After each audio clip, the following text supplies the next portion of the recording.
Mesdames et messieurs, bonjour. C'est Tata Huguette. Je suis une activiste gabonaise et je suis également la voix de la masse silencieuse. Je prends la parole par rapport au discours qu'a tenu le général président lors de sa tournée républicaine en terre du Nyangou, qui est notre bien-aimé G5, et d'ailleurs les peuples que je salue là-bas, l'Imarambura. J'espère que vous allez bien.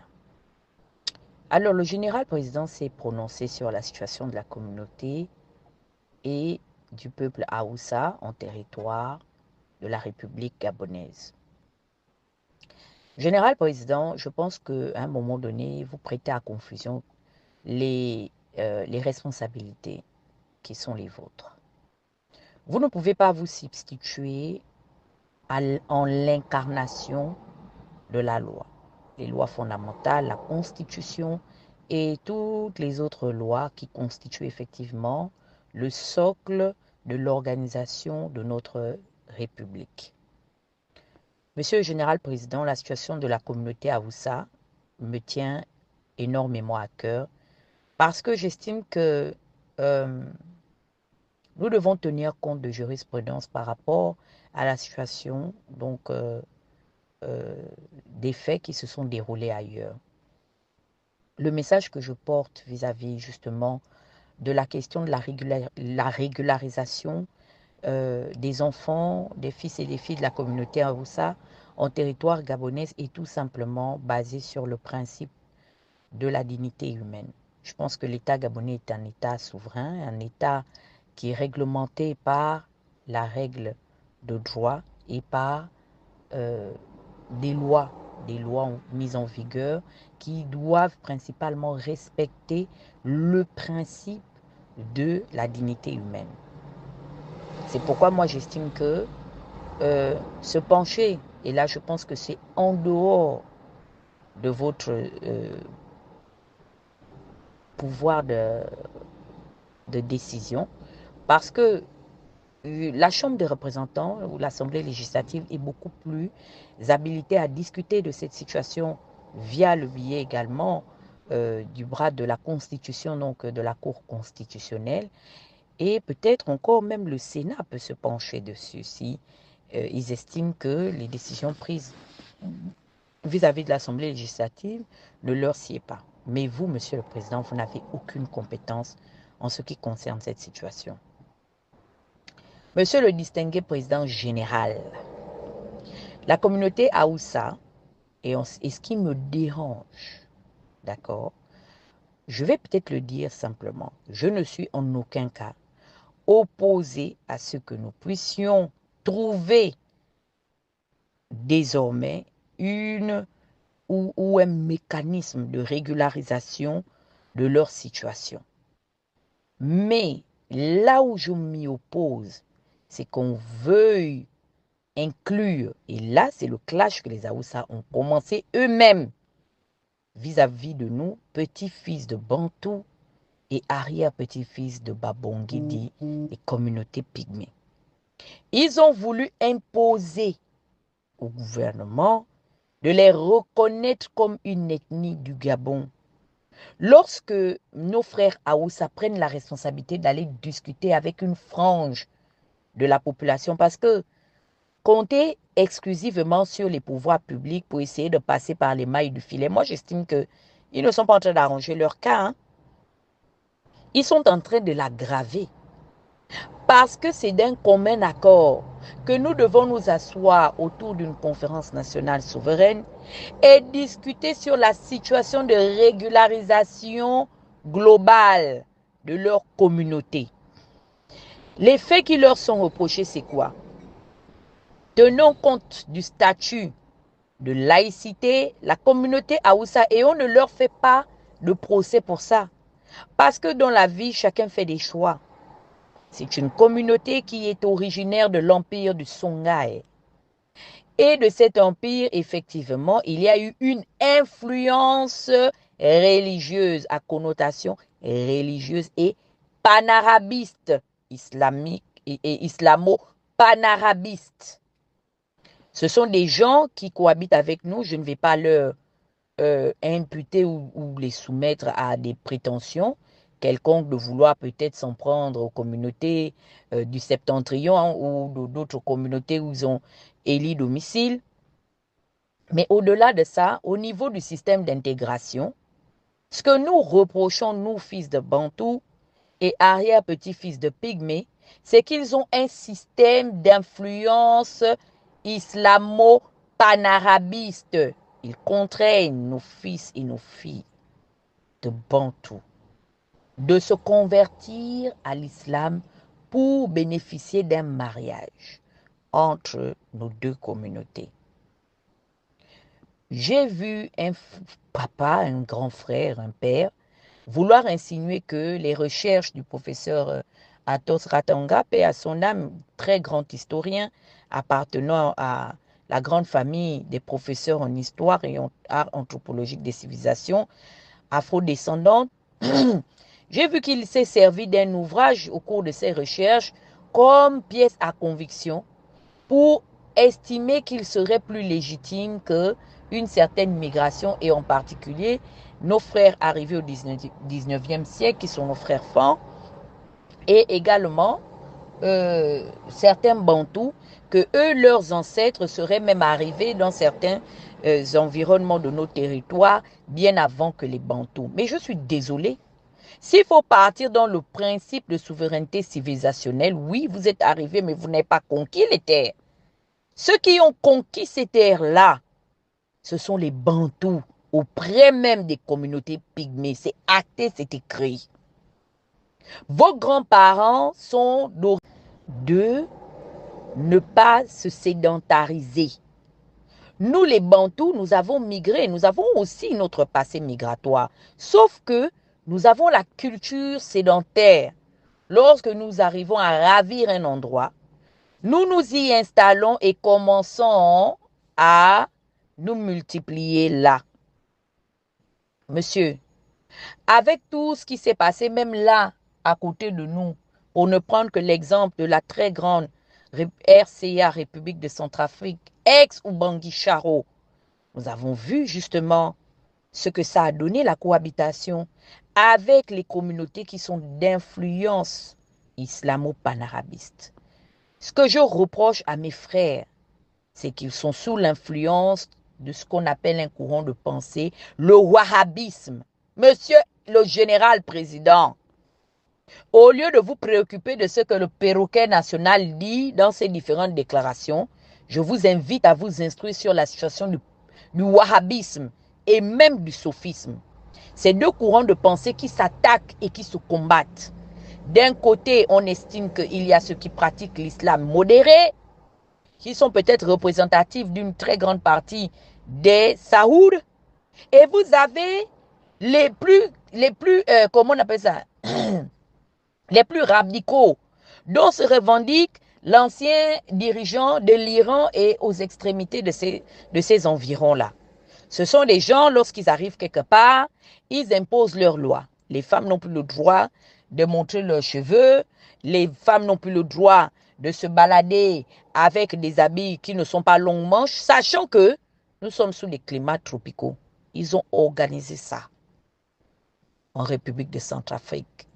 Nos frères, qui sont majoritairement bantous comme nous, se sont levés un matin, se sont retrouvés avec des dirigeants qui imposaient la pensée wahhabiste à la tête de leur État.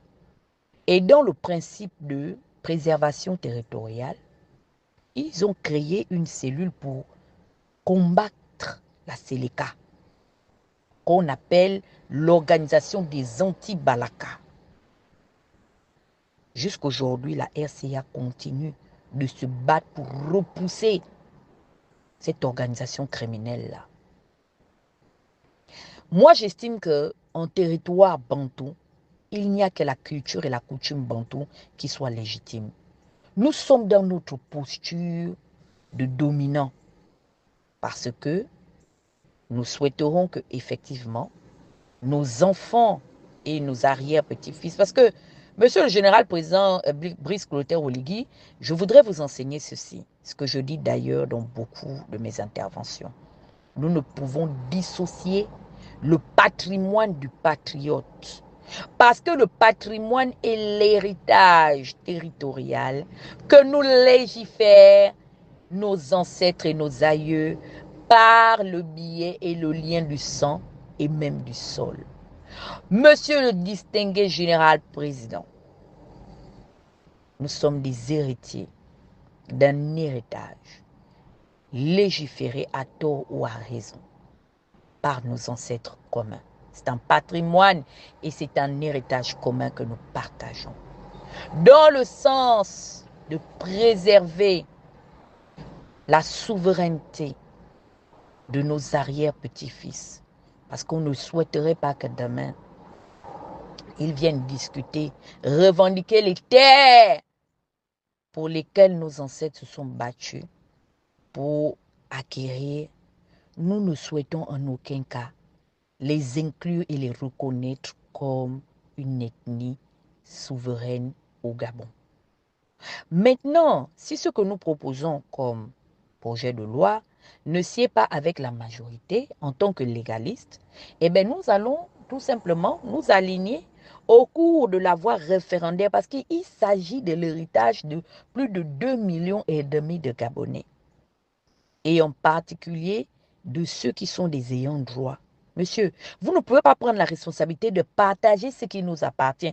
Nous ne voulons pas que demain, leurs enfants soulèvent le glaive contre les nôtres pour dire « Ah, il y a eu d'abord le président Omar Bongo qui nous avait donné le décret. Maintenant, le général président est arrivé, il dit « Il nous reconnaît. » Je n'ai jamais dit qu'ils ne sont pas des Gabonais. Je vous prends l'exemple ici en Amérique du Nord. Lorsque vous êtes natif américain ou nord-américain, le Social Security Number, donc le numéro d'assurance sécurité, comment on dit, d'assurance sociale de sécurité, n'a rien à voir avec un autochtone. Parce qu'ils ont organisé la décentralisation de légitimité sur le principe de la souveraineté. Ça veut dire que les collectivités locales, par le biais et l'entremise de la digitalisation des fichiers numériques, doivent désormais leur attribuer un numéro de référence qui les dissocie, à moins que, au cours de 2 générations supplémentaires, ils soient absorbés par les us et la culture bantou. Parce que nous sommes là aussi pour préserver notre héritage identitaire, monsieur le général Oligui.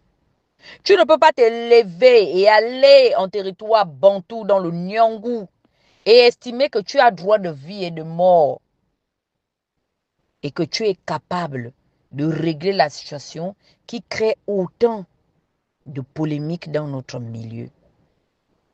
Le Gabon est un pays responsable. Nous avons ratifié les chartes et je le dis. On ne peut pas se comporter en état voyou ou en posture de responsabilité. Oui, les enfants des Aoussa n'ont pas choisi à naître. C'est aussi le choix de leurs ancêtres. Mais puisqu'ils sont nés là et que la Constitution tient compte comme deuxième règle ou deuxième loi du principe du droit de sol, oui, ils sont des Gabonais, mais dans le principe de préserver notre héritage culturel, notre partie intégrale, tandis que, comme a dit mon frère le Bantou, vous estimez au jour d'aujourd'hui qu'un Gabonais né d'un parent étranger ne serait plus légitime à exercer la fonction suprême. La question que j'ai envie de vous reposer, s'il faut peut-être que j'emprunte les propos de mon grand frère. Eux, là, quand tu finis de les inclure comme une ethnie du Gabon, eux, ils ont le droit d'exercer le pouvoir politique, c'est ça? Les Gabonais qui ne vivent plus en territoire national sont même exclus de leur capacité à briguer une mandature. Parce que, selon les nouvelles lois, il faudrait avoir habité le territoire pendant un certain nombre d'années. Donc, nous, là, les Gabonais de la diaspora, nous sommes déjà même exclus à la future échéance à venir. Mais ta ribambelle là, tu sais quoi, tu cherches le bétail électoral. C'est ce qu'on t'a proposé. Parce que eux, peut-être tu ne comprends pas ce qu'ils disent. Hein. Leur problème, ce n'est pas la régularisation de leur situation au titre de Gabonais. De ce que moi j'ai entendu, ou bien peut-être que j'interprète mal, c'est qu'ils veulent être reconnus comme une ethnie du Gabon. Ils prennent notre hymne national, ils commencent à traduire en langue laoufienne et consorts. Ça ne nous intéresse pas. Tu vois ce que je veux dire? C'est à eux de s'adapter à nous. C'est à eux de se faire absorber par nous. Moi, je ne suis même pas dans les délits de oh, il faut leur donner un patrimoine gabonais. Non. Pourquoi? S'ils ne veulent pas se sentir gabonais, ben, tant mieux. Ce n'est pas à nous d'aller les chercher, c'est à eux de venir nous chercher. Parce que lorsque nous avions bâti, ou du moins nos ancêtres ont bâti ce pays-là, en termes de république, eh bien, eux, ils étaient peut-être en train je ne sais pas. Ils étaient parce que, regardez, qu'est-ce qu'ils font? Ils vont même jusqu'à Niamey, des fois ils rentrent au Nigeria. Vous savez que une très grande partie du Nigeria a été conquis par leurs propres cousins qui sont restés là-bas à Niamey. Les Haoussa ne sont pas originaires du Nigeria. Hein. C'est des conquêtes qui leur ont permis de repousser les peuples souverains de cet endroit-là, de cet axe-là, afin de s'en accaparer. Et c'est l'une des parties les plus riches. Aujourd'hui, les Haoussa sont des... Mais regardez même ce qui s'est passé. Lorsqu'il y a eu le problème entre Tidiane du Niger et que le nouveau dirigeant nigérian voulait prendre des sanctions, puisqu'il était, je pense qu'il est toujours le président en exercice de la CEDEAO, lorsqu'il a voulu prendre une mesure militaire, qu'est-ce qui s'est passé? Les communautés Haoussa du Nigeria, qui sont des riches commerçants et des riches hommes d'affaires et tout, ils ont menacé le pouvoir politique en disant que si vous essayez de vous en prendre à nos cousins d'en face, on va renverser le Nigeria. Ah oui, oui, oui, oui. Je ne sais pas si tu es au courant, une très grande partie de la communauté du Soudan est en train de marcher en direction de nos territoires parce que les Haoussa les ont dépossédés de leur territoire. Et ils ont tenu le même langage. Non, nous sommes arrivés là, nous sommes là depuis les années, depuis le 14e siècle. Oui, l'empire des Soudanais, le vieil empire du Soudan, et les vieux empereurs nous ont donné la possibilité de nous sédentariser ici. Donc tout ce que nous revendiquons, nous estimons que nous sommes légitimes parce que nous sommes nés là, ça fait plus de 15 générations. Les bêtises, les mêmes bullshit qui sont en train de nous raconter, hein. Nous voulons comprendre pourquoi est-ce qu'ils bannissent leurs filles lorsqu'elles tombent enceintes de nos enfants. Oui, oui, vous ne savez pas ça. Ils pratiquent la ségrégation sur notre territoire. Et pourtant, nous devons tenir compte du principe de la laïcité. Mais ils vivent en bande organisée. Nous sommes au courant de ce qu'ils ont eu à faire à notre ex-Miss Gabon Aïcha Sidi. Nous sommes au courant. Ils pratiquent la discrimination sur nos territoires. Ils ne tiennent pas compte du principe de laïcité. Ils estiment même que nos cultures ou notre coutume n'est même pas décente pour pouvoir marier nos enfants au leur. Ils montent jusqu'à Niamey. Ou des fois, ils jumpent là à côté au Cameroun. Ils préfèrent même aller chercher les peuls du Cameroun. Parce qu'ils estiment qu'ils ont la même culture et c'est normal. Pour faire les mariages là, pour venir seulement manger l'argent du pétrole gabonais dans notre pays. Mais est-ce que tu es même d'abord conscient de ce que tu es en train de vouloir créer comme climat hostile entre nous?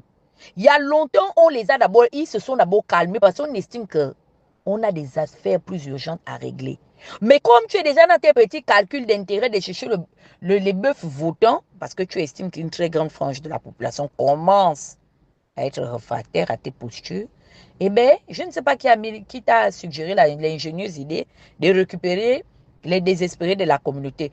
Et à vous, mes frères, à vous, ça ne pensez pas que parce que vous avez la possibilité d'aller discuter avec les dirigeants gabonais, que ça nous engage. Hein? Sachez que vous avez face à vous le premier pouvoir, le souverain, le pouvoir législateur. On ne peut plus accepter que vous vous réunissez dans des salles, dans les bureaux avec nos dirigeants et que vous alliez négocier les décrets là-bas. Non, vous n'êtes pas nos ennemis. Je ne suis pas pour que vous rentrez au Niger ou pour que vous puissiez payer la carte de séjour au Gabon. Je suis pour qu'il y ait un distinguo entre vous et nous. Jusqu'à ce qu'un jour, vous allez prendre la résolution de vous dire que, ah, comme les gens là, apparemment, hein, ils sont téméraires dans leur posture. Ok, c'est pas grave. Nous allons vivre ensemble. C'est ce que le monsieur Awoussa a dit. Oui, les Bantous sont un peu plus calmes. Nous vivons en toute tranquillité avec nos frères fans du Nord et tout. Oui, oui, oui. Vous avez vu, on n'est pas agressif. Ce qu'on ne veut pas là, c'est vos histoires de Allah Wakba. Je ne fustige en rien les religions expansionnistes. La preuve en est, c'est que même la religion judéo-chrétienne romaine n'a pas son droit de parole dans notre pays par rapport au principe de la laïcité. Vous discutez de tout et de n'importe quoi dans les administrations qui ne sont même pas habilitées à le faire. parce qu'il faut respecter le principe de laïcité. Nous, les Gabonais, nous sommes à plus de 80% d'abord d'origine des traditionalistes, animistes, conservateurs même. Nous sommes en train de faire la guerre même avec les pasteurs qui sont en train de vouloir nous déraciner de notre culture identitaire. Nous nous identifions à notre essence qui est notre tradition, c'est notre identité. Nous sommes des mangeurs de liboga, nous sommes des danseurs de bouiti, nous sommes des danseurs de mboudi, de malane, de biéré. Ce sont des choses que nous adorons, nous invoquons au nom de notre culture identitaire. Vous ne voulez pas que vos enfants se marient à nous. Vous dites en vos langues, ces gens-là, c'est comme ça que vous nous appelez en langue Hausa. Dénominateur péjoratif. Vous nous avez vu vous faire imposer pour ça. Parce qu'on ne vous cale pas. Comme disent les petits enfants, on ne vous calcule pas. Mais en ce qui concerne la préservation de la cohésion sociale et surtout, en particulier, de notre pouvoir politique, sachez que nous sommes prêts à vous répondre. Nous ne voulons pas qu'on puisse vous inclure comme une ethnie du Gabon. Nos origines ne viennent pas de là-bas. Admettons même que nous soyons passés par là-bas. On a seulement couru vers la partie là. Parce que nous sommes un peuple des tropiques. On ne veut pas les chaleurs qui sont à plus de 40 degrés. Nous ne sommes pas fils et filles de ceux qui habitent les tentes. Nous sommes des habitants d'une forêt. Nous sommes en train de discuter de l'héritage de l'argent de notre pétrole. Nous ne voulons pas que lorsqu'on va finir de gagner cette lutte, vous allez vider tout Niamey et une péninsule du Nigeria en complicité avec les autres vendeurs de bœufs qui se cachent là à côté à Yaoundé. Non, non, non, non, non, non, non. Jamais. Ça ne va pas arriver. C'est vous-même qui vous êtes mis dans les problèmes, qui avez créé ce climat-là, parce que vous avez commencé à vouloir faire la politique avec Omar Bongo et son enfant, faire le vote en rapport avec la religion. Il y a eu trop d'incartades. Ali Bongo portait une tenue qui appartient à votre influence religieuse dans un bureau politique, dans un bureau administratif. En 2023, il a fêté la fête de célébrer le l'Aïd Moubarak au palais présidentiel. On vous a regardé. Donc, ne nous cherchez pas les problèmes. À piquer, lancer les pics pour dire que oui, une certaine partie des femmes sont arrivées après vos ancêtres. C'est que vous êtes en train de chercher. Vous connaissez nos frères du Nord, non? Il faut vous piler. Vous ne voyez pas qu'ils sont à couteau tiré avec nous. Ils ne blaguent pas, c'est des concurrents. Ils nous ont repoussés au sud là-bas. C'est que vous êtes en train de lancer comme pic là, jusqu'à aller chouka la dépouille de Ratos. Ratang avait écrit son histoire parce que c'était un chercheur. Il avait écrit, il avait lancé ses travaux de recherche parce que c'était dans le cadre de son travail. C'est lui qui est maintenant devenu, ou bien ces recherches qui sont vos témoins oculaires, ou vos pièces à conviction. Excusez-moi d'avoir été longue, hein, mais partagez-moi l'audio là partout. Nous là, nous sommes soucieux de notre préservation identitaire. Nous ne voulons pas d'une influence panarabiste chez nous. Les trucs bizarres. Non, non, non. Nous, notre prophète, c'est Nzambe Kana. Voilà. C'est ça. Parce que même Oligui doivent s'arranger à inclure maintenant la religion du Bouti. On veut aussi les églises du Bouti. Comme ça, pendant que vous êtes là, Wagba, les autres, oh Jésus, Rabbi, Riba, nous sommes dans Nzambe Kana, Yumba, Yayame.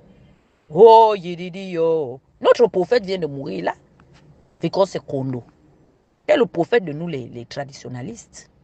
Nous aussi, on veut aussi aller célébrer dimanche, jour de grâce et de célébration spirituelle. On veut aussi aller manger notre liboga. On commence à faire nos voyages astral dans nos temples de Bouti, dans nos mbanja. Laissez-nous tranquilles. Oligui est en train de vous tromper. Parce que vous êtes en train de tirer sur la corde. Et ça risque de ne pas aller dans votre sens. Moi, je ne suis pas pour qu'on ne vous régularise pas. J'estime que vous êtes des Gabonais par le droit du sol. Vous êtes nés au Gabon. Mais dire que vous êtes une ethnie du Gabon, non, je suis désolé. Les territoires là, hein,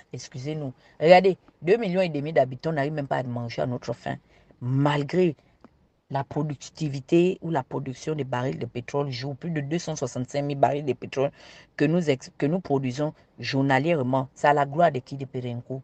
C'est toujours les Occidentaux. Ils nous ont laissé 18%. Dans les 18%, les Bongo ont encore cisaillé. Donc, ce qui rentre dans les caisses, dans les recettes de la comptabilité publique, c'est 0,01%,3.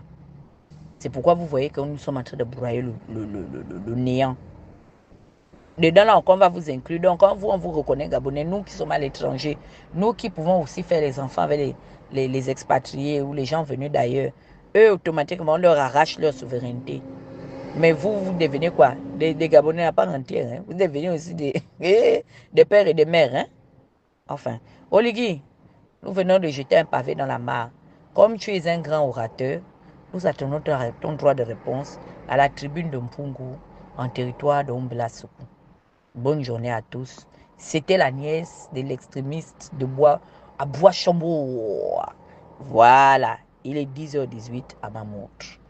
Excellente journée et à très bientôt.